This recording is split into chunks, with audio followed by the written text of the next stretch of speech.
Who who होई बढ़िलाणी आलू दर पश्चिमबंग ओडिशा को आसुनी आलू सेपटे आईगिणिया आलू गोदाम रे पहुंची स्थिति परखिले जोगाण मंत्री।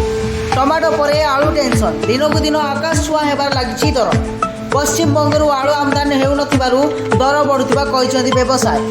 सीमांत लक्ष्मणनाथ टोल गेट निकट में अटकी रही शह शह आलू ट्रक। पश्चिमबंग पटु आलू ट्रक को छाड़ापी निर्देश मिलना।